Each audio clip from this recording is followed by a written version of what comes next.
Welcome to this White Coat Investor Real Estate Investing webinar. I'm here with my friend Don Wenner, who's the principal, founder, CEO of DLP Capital. Don, welcome back to the webinar. Thank you, Jim. Pleasure to be here. Don, I've been investing with you. You've been managing some money for me. I think it's 8 years now, 7-8 years, something like that in Sounds some about right. form or another, and I've been pretty happy with it. I mean, you've been sponsoring the White Coat Investor Conference now for 3 or 4 years straight as well. I think a lot of white coat investors are now familiar with DLP. There's a lot of white coat investors at DLP, hundreds and hundreds of white coat investors that also invest money with you. So before we get too far into this, I just wanted to say thanks. Thanks for doing such a good job stewarding our dollars to a better outcome. Well, thank you for that. And thanks for the partnership. I think 7-8 years is about right. And I think at least 4 years now been at the conference. And at last count I was given, we have close to 800 members of White Coat invested with us. So thank you, and thank you to the White Coat community. Yeah, I think just that longevity says something. People go, oh, this isn't a brand new, company. This isn't a brand new advertiser. This is somebody we've been working with for a long time and nothing's blown up. So that must be, some sort of an indication that good things are happening here. And certainly they are, as I think we will discuss today. One of the things I think a lot of people get really excited about when they learn about DLP, though, is not just making money. It's not just having a good investment. It's also about doing a little bit of good in the world along the way. And I love that you have a very clear, carefully defined mission that is not only guiding your life, but is guiding, your company. And I'm looking forward to hearing more about that and what's been accomplished with that. And let's get into it. I know you have some slides, so we'll let you present those. And then, as usual, move into kind of a Q&A period. Awesome. Well, I could have just let you just did the sales presentation for me there, but I'll add a little meat onto that here. So, people might want a few more details. But I'll start with my disclaimer that says kind of what Jim said. 7-8 years now with White Coat alone. 19 years since I founded the company. So the attorney, and I'm sure it says somewhere in this paragraph, would say past performance is not an indicator of future performance. Do your own homework, do your own research. But very proud of what we've been able to do so far. And, I kind of put this slide in here to sum up what I'm going to talk about. And for those who are new to us, saying, well, why should I pay attention and watch this next few minutes of this webinar and hear about investing in housing, investing with DLP Capital? Why would I be interested in doing so? And so we look to deliver, sort of the product of the product, right? The product of our funds. What we try to deliver to investors are double-digit returns, and we've done that in every fund since we've ever started. Consistent returns, regular monthly or quarterly distributions, depending on which fund. Security by owning real estate or loans against real estate, which are the two sides of what we do. So direct funds have direct hard collateral behind them.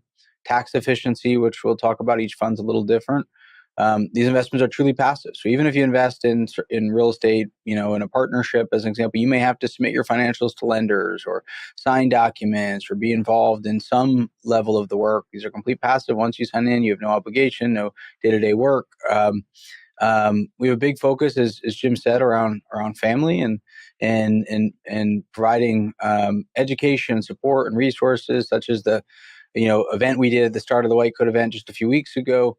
But really what we found for a lot of families, that the safety and security and passive nature of the investments is a great confidence. And if any of us got hit by the ice cream truck tomorrow, that the investments will be able to easily be transferred, passed on to our family members.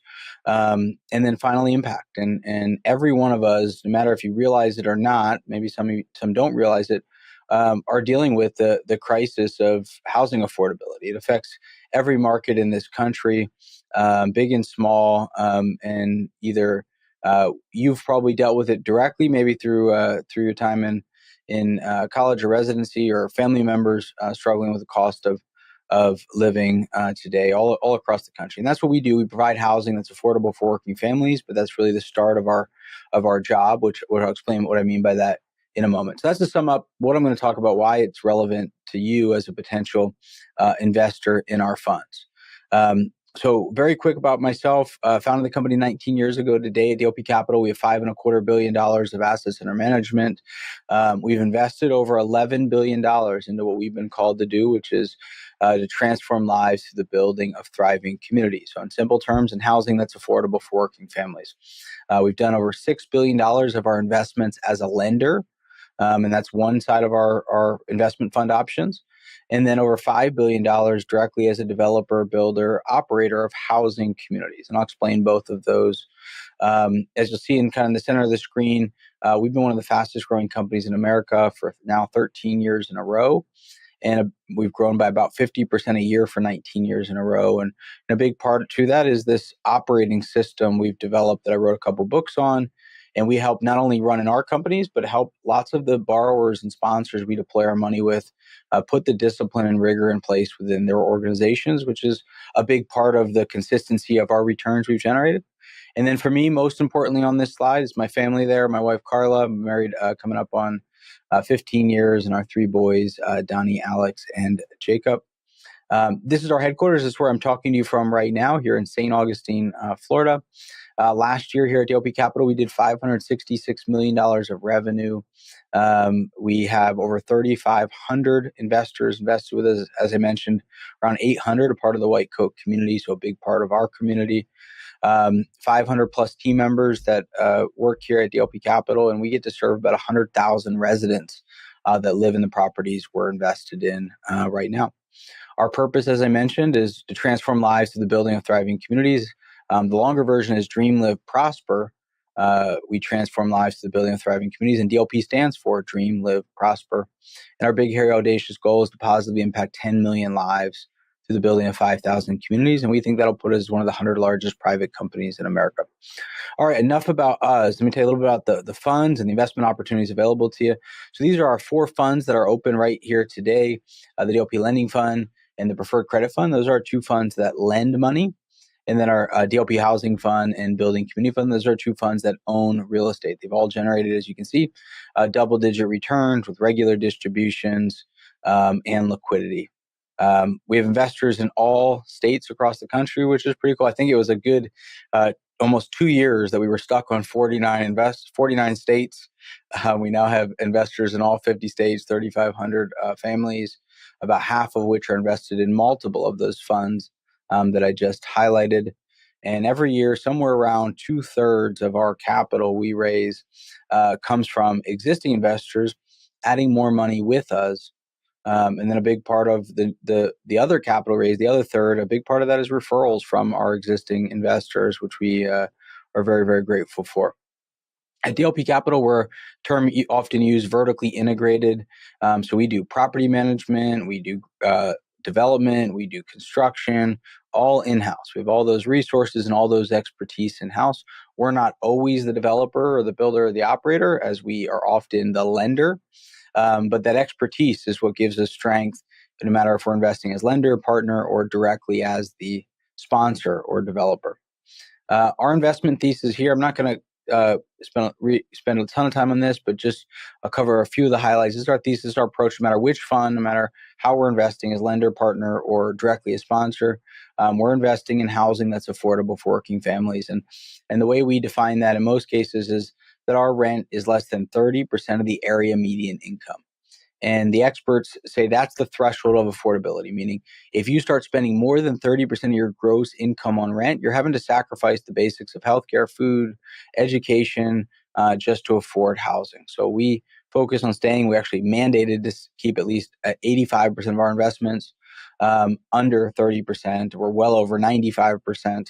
And our average rent to income is about 25% across our portfolio, which is considered very affordable, where only a quarter of your income is going to pay for rent. We believe that housing that is affordable will be in great demand in all market cycles. So, of course, there's lots of questions today. Are we going in a recession, which has been the question for many years, right? Are we going to have a lot of inflation? Are all these questions? How do tariffs affect things? What I can tell you is, no matter what the market cycle is, there's a demand for housing that's affordable, and that demand arguably only goes up in recessionary environments. We are basis investors. What you pay for an asset matters a lot. That sounds simple, but sometimes can be forgotten. We believe that housing supply will continue to be restricted. We believe demand for single-family rentals will continue to grow, which is part of our strategy. We believe the Sun Belt's the best place to invest because that's where the population growth is. And you can read through some of these other areas. A big one here is we like to invest when there's significant equity behind us in the funds. And I'll explain that more in a moment. We do believe interest rates are going to go down, and we do believe construction costs are going to go up regardless of what the tariff policy is, which is important parts of how we think about the investments we make. All of our investment funds are impact investments where we're self-mandated. Our funds are mandated that at least 85% of our investments are affordable for working families. That's the starting point to our approach, but that's where everything begins for us. And on average, we're under 25%. But for us, a place that people can afford to live is where our job starts, not where our job ends. Our focus is to build thriving communities. So a thriving community to us is a place where people are living fully. And to us, living fully means you have opportunities for prosperity or success, or i.e. you achieve your goals, and you have the opportunity of significance, meaning you're helping other people. So to us, living fully is when you're having both success in your life and significance, meaning you're helping other people. So providing those opportunities that people can prosper, have success, but also make a difference on the lives of other people is what we aspire to create, and what I can say humbly we have the great opportunity to do across communities around this country today. We've developed, and we're still tweaking this, we're still developing this, we're still refining this as we test and take action and try different things. But we've developed these 10 elements or ingredients to a thriving community. And it all starts with providing housing that's affordable for working families, having a deep focus around family, a deep focus around impact and connection and real friendships in the community, and a deep focus around having a relationship with the Lord. And as you can see there, it says, all people are welcome. We, in our communities, we have people of all backgrounds, all religious beliefs. We want to create opportunities for people to have a relationship with the Lord. But whether they choose to or not, everybody wants to live in a place with love and grace. And that's what we look to bring to our communities. And lots of details here on each of these different components that we look to bring to our residents that I won't spend a whole ton of time on right now. But we look to create communities where our residents are serving one another, where they feel that their life matters more than just for their own goals, but that they're making a difference in the lives of other people. And that's an incredible joy we get to do and be a part of throughout our community today, and can tell you lots of really fun stories around that. One of the biggest challenges we face in this country today that leads to a lot of the economic challenges that residents face are fatherless homes. And there are millions and millions and millions of children right now in fatherless homes, and that not only creates financial instability and people not being able to afford their rent and so forth, but it also has significant effects on families, on our society as a whole. And so if you take one thing from my presentation, which you could argue has nothing to do with what I'm presenting on, is that couples that pray together stay together. And so we try to create opportunities for families to stay together, to build relationships between husband and wives and amongst kids and their parents, and do a lot of unique and cool things to do that. One of the other scariest stats that face Americans today is that 65% of renters, or 65% of American children going into fourth grade cannot read at grade level. And in apartment communities, those stats are even worse. It's not that complicated. And we want to help children be able to read. It's arguably the biggest factor in social mobility is your ability to read going into the fourth grade, as crazy as that may sound if you haven't kind of studied that before. And for us as believers, speaking for myself personally, one of the scariest stats on these slides of that affect residents today is 94% of renters in America today are unchurched. They're not part of a church community. So 94% of renters not part of a church community. 80+% of renters say they're not connected to the local community they live in, and 77% of all Americans are disengaged in their jobs. It's the lack of connection. They say today we have the most connected society in human history, but the most disconnected. We have a loneliness crisis in this country, and it's worse for Most renters do not know any neighbors. They don't know a single neighbor. They don't know their names. And we've been saying since we started 19 years ago that we provide safe, affordable housing. Safety comes from knowing your neighbors and them knowing you. And that's what we look to create, real relationships amongst our residents. People have real friendships, know one another, get the opportunity to do life and serve one another. So that's our approach. And the great news about that approach and taking care of our residents is it's good for business. When renters can afford their rent, they pay their rent. When renters feel cared about, when they have a relationship with their neighbors, they stay. When people stay, that means we have higher occupancy, we have lower turnover costs, we have lower maintenance costs, we generate higher profits.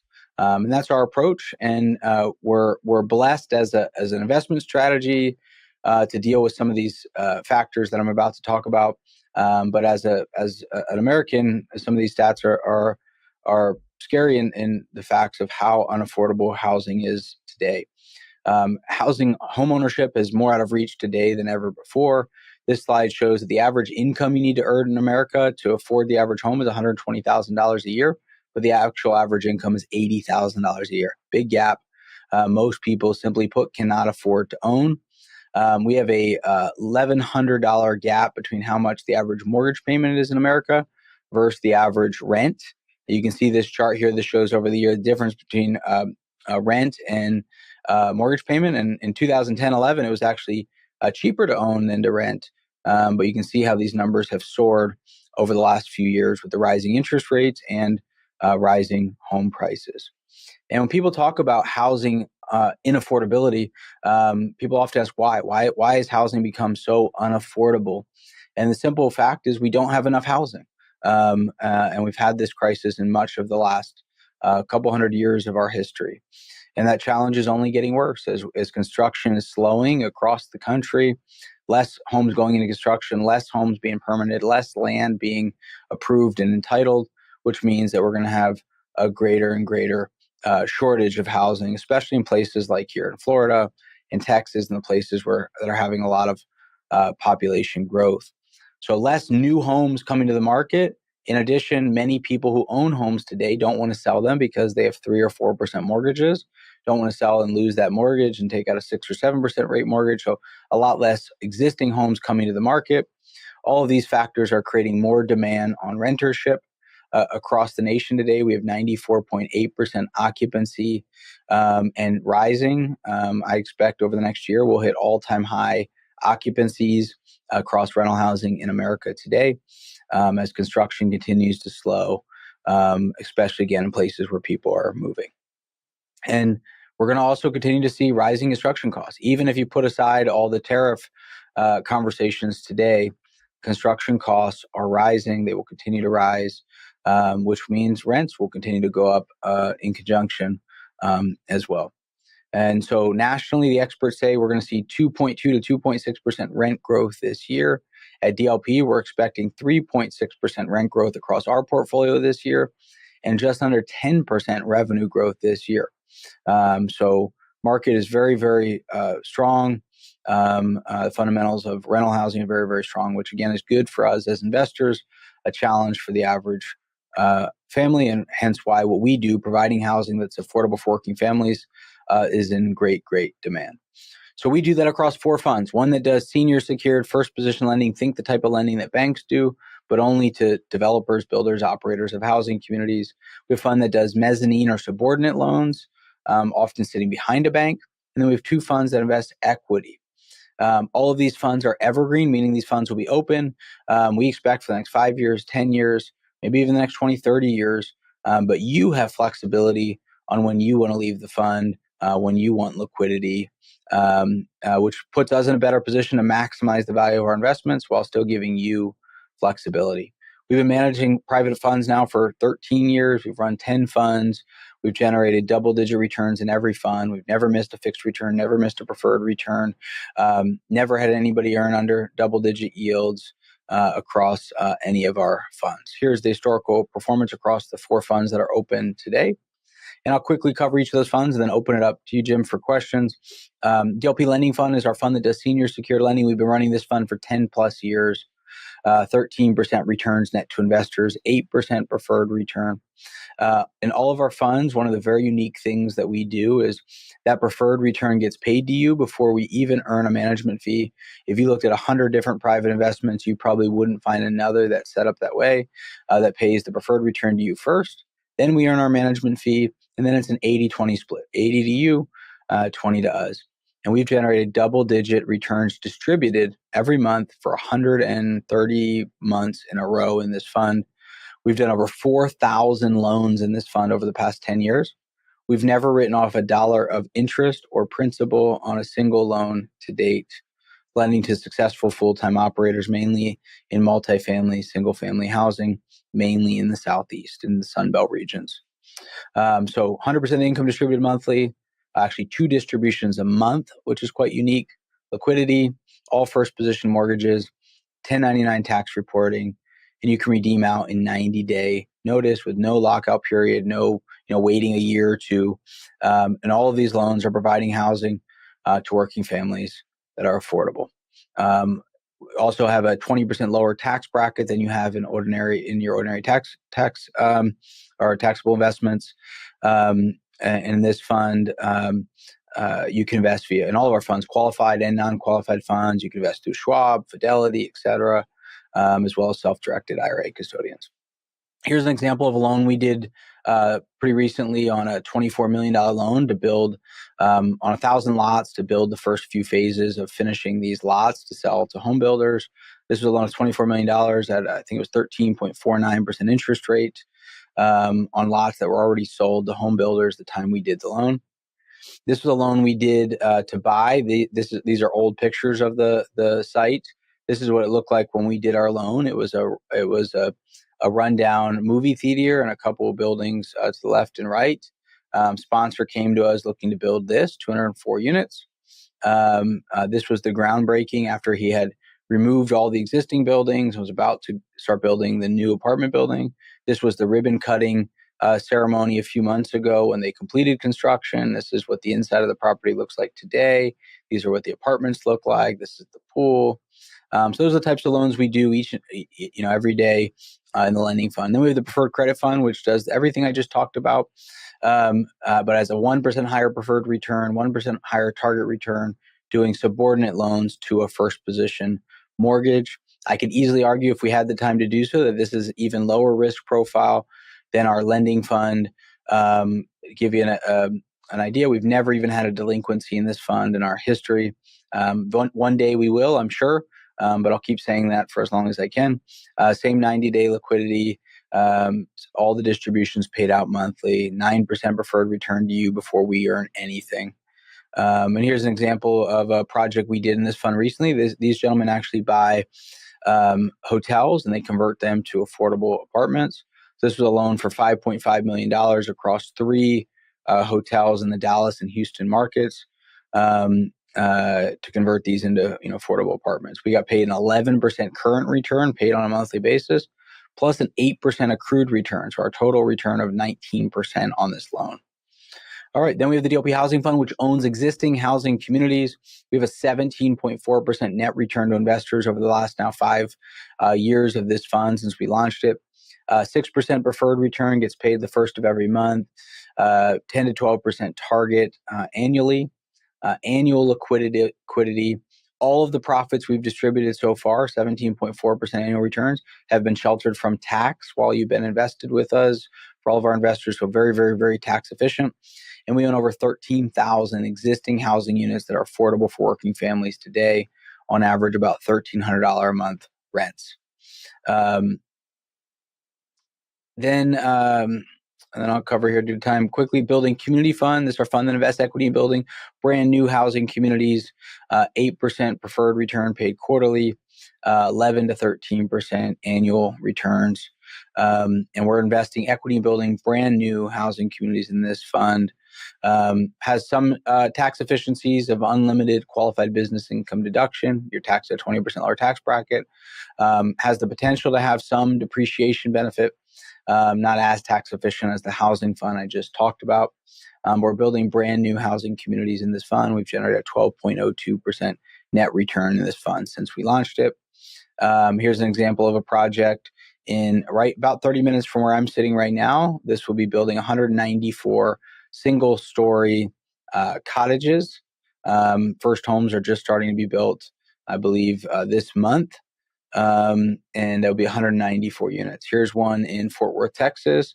We just finished the first phase here, 225 units along this water. First phase is in lease up right now. We own two other phases of land yet as well. It's in Fort Worth, Texas, if I didn't say that. Here's some of the inside pictures of this unit. Here's some of the exterior pictures of this community now completed in lease up. All right, so those are the four funds. We'd love to welcome you in addition to doing these webinars and events here directly with Jim and Team White Coat. Invite you to join us to the content we put out, the live events we do. Come and join us. We do content certainly on investments, but we put out just as much content on family and legacy and impact and things that really matter, why you'd make investments with firms like ours, the things that really matter to you most. So we invite you to go to dlpcapital.com/events and learn more and join us for future conversations. And with that said, Jim, I'll turn to you. Awesome. Great job on the presentation. I think what really comes across more, and I've recorded several webinars with you over the years, but every year you are more passionate about your primary mission. Yes. You care about building these communities. Nobody, gets up to raise money for a real estate fund, et cetera, and spends as much time as you do talking about what you're building. The communities that you're building and what you're hoping for the residents of those communities and how you're trying to improve their lives. I can tell this is what gets you up in the morning. Yes. Is that mission.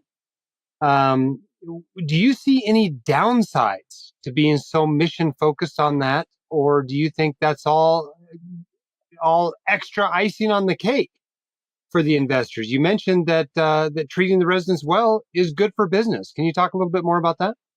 Yeah, it's funny, Jim, and you've been with me at the White Coat event, we were just doing this, kind of a live presentation, a little bit sort of deeper dive than we just did right now. And you might remember I asked the question, who wants to be a part of investing in housing that's affordable for working families, right? And I got maybe a third of the hands went up or half the hands went up, and that's about normal, right? And I asked another, who wants to build an extraordinary family and leave a legacy, and I got maybe a third to half of hands that went up, and this is a room of all physicians. I said, who wants double-digit returns on your investments with liquidity? And every hand went up, right? And so I fully recognize that when people come and they hear about us, that what they care most about is what's in it for me, right? And there's nothing wrong with that, right?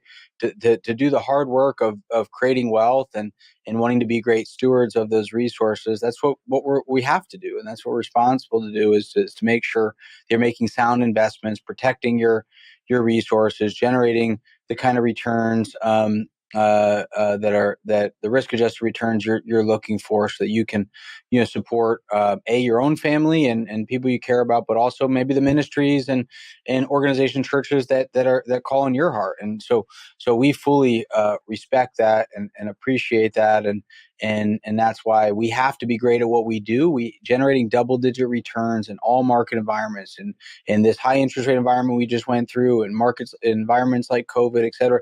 Doing it month in and month out, year in and year out is not easy. You have to be excellent to generate the kind of consistency we do at the business you do, and we take that very, very serious.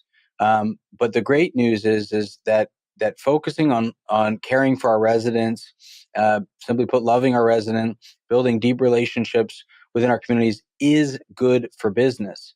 I do a talk on the power of and having an approach of generating great returns and excellent performance and making an impact. It's harder to do both. Don't get me wrong. It's harder to do both. But when done well, they're very, very complementary. And the very simple note is the things that matter in housing are: do you have people living there? Do you have occupancy? Do people want to live in your community? And can they afford to pay their rent? Do they want to stay in the community? These are the big questions and factors that generate revenue and then generate profits. And by having a community where people can afford the rent, you're going to have great demand. By people being able to afford the rent, they can pay the rent. By people being able to afford the rent, they want to stay. When people have relationships and are being served well, they want to stay. When people aren't moving out, when they're because they live there long term and they love where they live and they feel well taken care of, they take better care of their apartment. They treat it more like their own, which means you have less maintenance issues, less wear and tear. All of these things are good for business, but it's a harder approach, you could say, than just simply focused on getting the highest rent you can at all time and turning over the unit constantly. You could argue that that's an easier way to do it. That's sort of the industry norm way to do it. But we believe it generates lower returns in that approach, and certainly doesn't serve the local community and the residents the same way this approach does. Yeah. Now, we've done a few of these, and obviously you've done events at WCI-Con before. There's not a lot of new information in this presentation for me, but I think some of the things you gloss over a little bit in the presentation really needed to be pointed out in detail to potential investors. So let me just talk for a minute about some of the reasons why I invest with DLP, what I like about it. And you mentioned all of these in your presentation, but I think sometimes it's hard to point out how distinctive some of these things are from other companies. For example, these are evergreen funds, which is my preference for a real estate investment.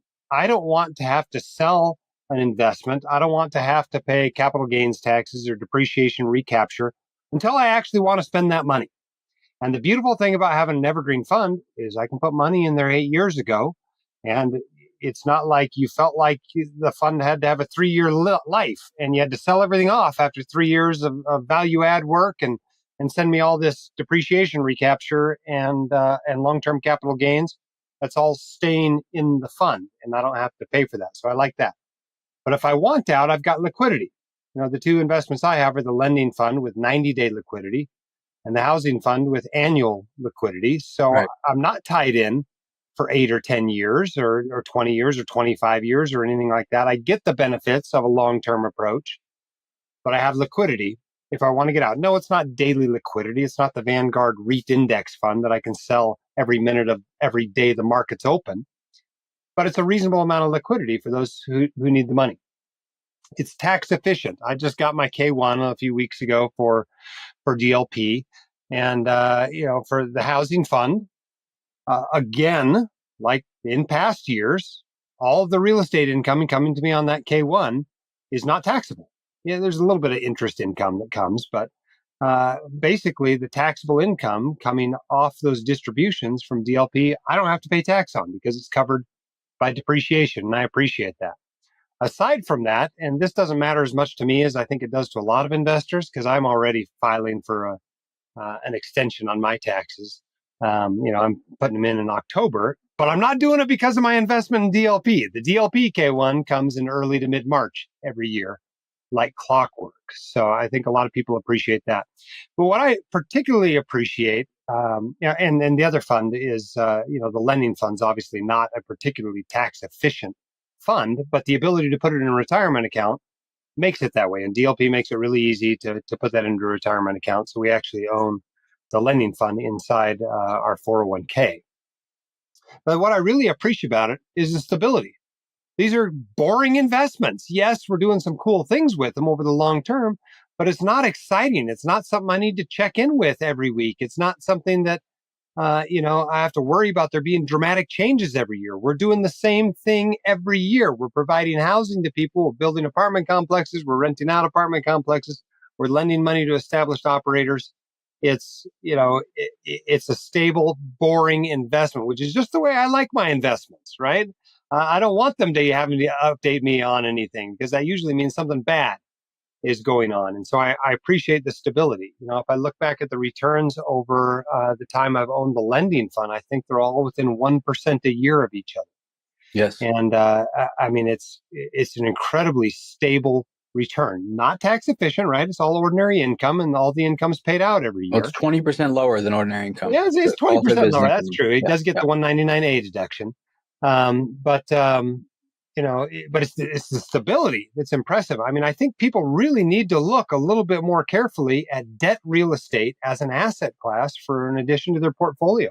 I mean, who wouldn't want a return of 9 or 10 or 11 or 12% a year every year out of an asset class, right? That's just an incredibly attractive asset class that I don't think people put enough attention to.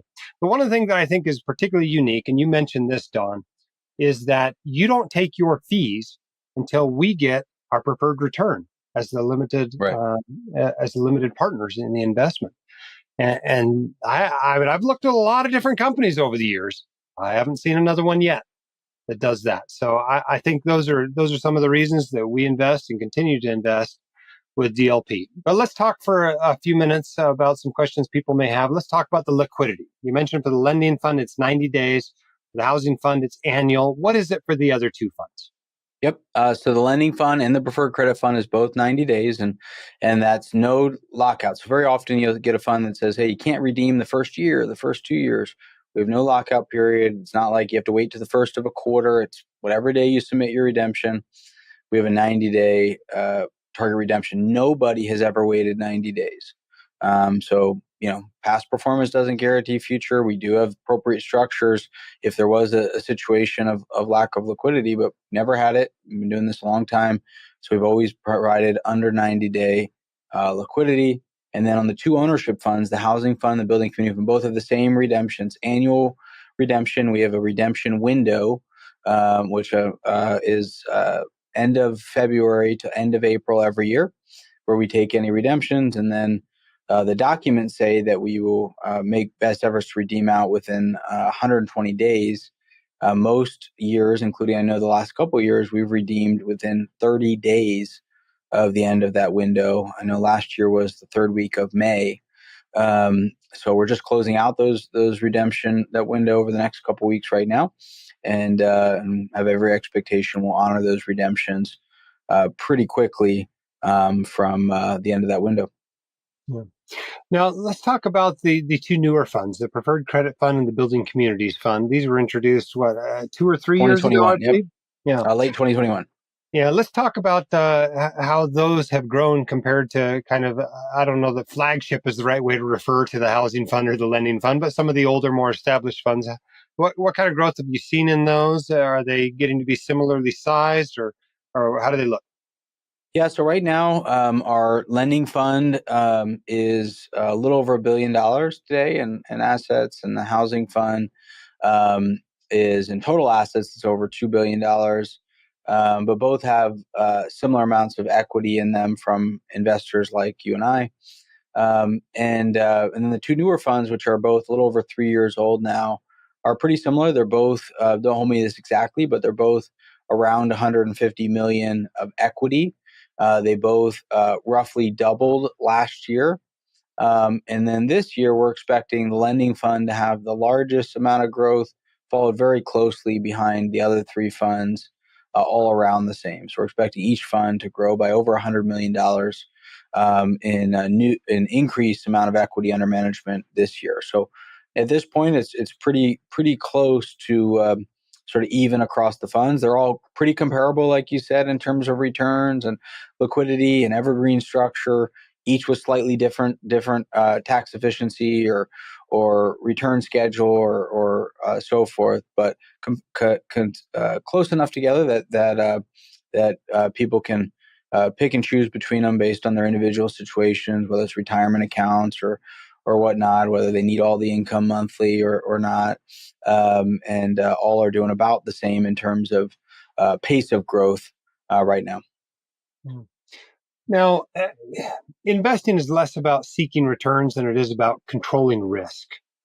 Let's talk for a minute about the risks of investing in each of these funds. What sort of terrible thing could happen that investors could be exposed to? Let's say we go through a 2008 style scenario or something like that. What kind of risk are we talking about running when investing in these funds?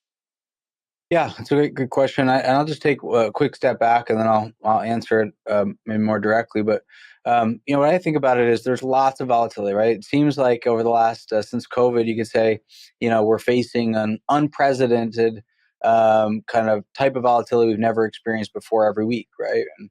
And there's lots of things, right? Nobody predicted COVID to happen. Nobody predicted the government to say, tell renters they didn't have to pay rent, right? As an example, right? Nobody, predicted, interest rates to go up by 5.25% in just a few months, right? Even the predictions people had, we've had a lot more extreme situations than what were sort of expected, and so I just think about it. Whenever there's major times of volatility, there's going to be it's going to affect all asset classes to different degrees, and I believe housing, affordable housing for working families, is going to be in great demand. It's an essential need, and I think it's going to have less volatility than most other places you can invest. And then when you look at, if you narrow down to say investing in housing is one of the safer, more secure, stable ways or places to invest, even in recessionary environments, even in uh, uh, times of volatility, any asset class, any type of investment you make, my belief is that the best managers, the best leadership teams are going to perform better than most companies. And it's in the times of stress and volatility where the manager you invest in matters most. And in times of volatility, in times of COVID, we saw lots of managers out there go into forbearances on their mortgages, stop paying mortgage payments, kind of hide under the tables and not know what to do. And we generated the same kind of double-digit returns through that time of volatility, and increased the frequency of our communication and transparency and clarity to our investors by doing webinars twice a week during that time, telling how we're doing with rent collection, telling how we're doing with interest payment collections from our borrowers, et cetera. And so I just think when you're thinking about making investment, you need to trust in the management team, the leadership team. I'm not saying just the CEO or the founder, but who's the leadership team making decisions? Are you confident they're going to make strong, positive decisions, make the right decisions in times of stress and volatility? If they built a business that and done the hard work before the distress comes to be able to weather those times of volatility. I often lead on my first slide about myself as Inc. 5000 now 13 years in a row. And I'm more proud that we've been on the list 13 times than I am that we've been on the list, because you're more likely, once you've made that list, to be out of business in 5 years than to ever make the list again, because generating consistent returns, boring even returns, as you said, Jim, year over year over year, is hard. And we've built that discipline in doing so. So I would just say, that those are really important things to think about, because there's other fund managers out there investing in real estate. There's other syndication opportunities. But who do you feel most confident is going to be able to weather times of volatility and be able to look that management team sort of in the eye and be confident in the people you're investing in? But specifically to our, to the risks and what you're saying, what could happen? I think when you look at, hey, if we go into a heavy recession, as the example, we go into a 2008 scenario again. First and foremost, I think people get confused. The 2008 scenario was quite different than today in terms of a lot of the fundamentals in the marketplace. Not likely to have a repeat of 2008, even though that's what people think about. The next form of volatility is likely going to look quite different. But the way I think about it, the biggest challenge that could happen for investors is, property values drop a ton. Nobody's buying real estate, and we become less liquid in that there's not as much opportunity to sell properties, or loans aren't paying off as fast because sort of the capital markets world stops.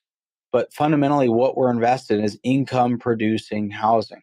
And I think the fundamentals of people still needing a place to live, still having occupancy, still being able to generate consistent returns and distributions are going to be there even in times of extreme volatility, but maybe we're less liquid. But in that environment, if sort of the world is falling apart and there's lots of distress, we're in a major recession, I'm very confident we're going to weather that environment better than most other asset classes, and certainly better than most other managers in our asset class.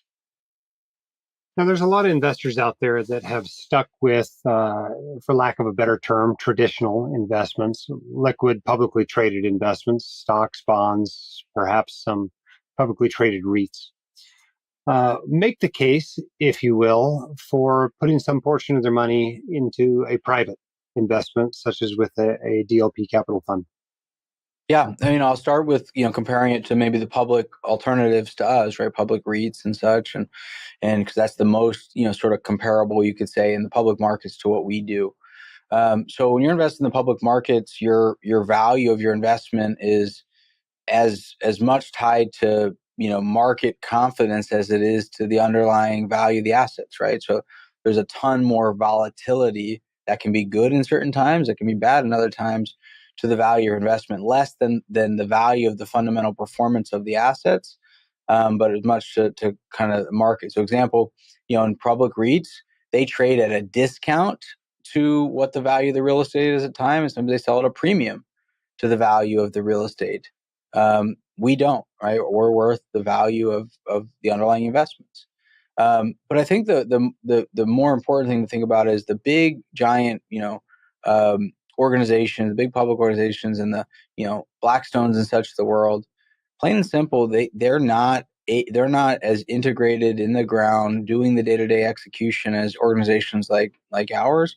They're the types of groups we want to sell to, because they will tend to overpay. As an example, they're not in the markets finding the undervalued opportunities. They're not able to move as quickly. They're not able to get the same kind of deals as a smaller integrated sponsor is, whether that's us in some cases directly or those that we've built deep relationships with and we're lending and deploying our money with. And then they have significant capital raising and compliance costs.